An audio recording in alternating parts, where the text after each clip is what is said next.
Without treatment, cartilage defects of the knee are at risk for getting worse.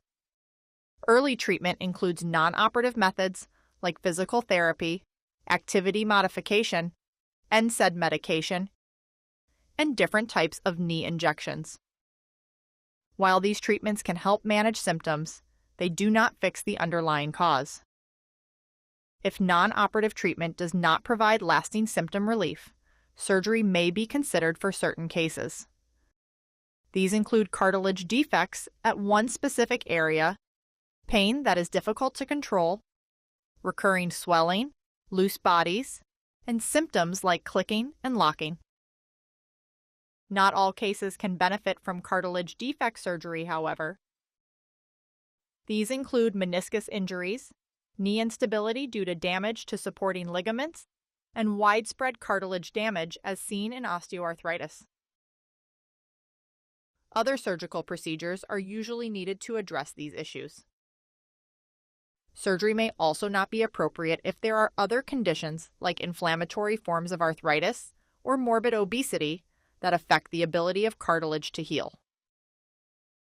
Surgical treatment will vary depending on the cartilage defect location, size, and physical demands of the patient. Articular cartilage has a limited blood supply, so it has a limited ability to heal on its own. Different procedures are available to try to preserve or restore the cartilage. These include chondroplasty, where the damaged cartilage is smoothed out, marrow stimulation, where small holes are drilled into the underlying bone to stimulate healing, and OATS procedure, where a graft of cartilage and bone is transferred from a healthy non-weight-bearing area of the knee into the cartilage defect. OATS can also be performed with donor cartilage and bone, called an allograft, to fill the defect. And cartilage transplantation, where small pieces of cartilage are removed from the patient's own knee or taken from a donor and transferred into the cartilage defect. If a cartilage graft is needed, the size of the cartilage defect will help determine if the graft can be taken from the patient or from a donor. Smaller round cartilage defects may often be treated with cartilage grafts taken from the patient, while larger, irregularly shaped defects may benefit from a donor graft. During surgery, a patient will be positioned on their back.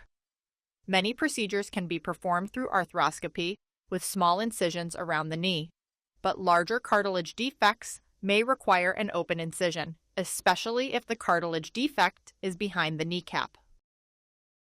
The decision to undergo surgery should be made through a discussion between the patient and healthcare provider to go over potential risks and benefits of an operation. Things to take into consideration following surgery include weight-bearing restrictions, need for extended rehabilitation, and the risk of surgery having to be redone due to unsuccessful outcomes. Rehabilitation after surgery will depend on the procedure performed and the surgeon's preference.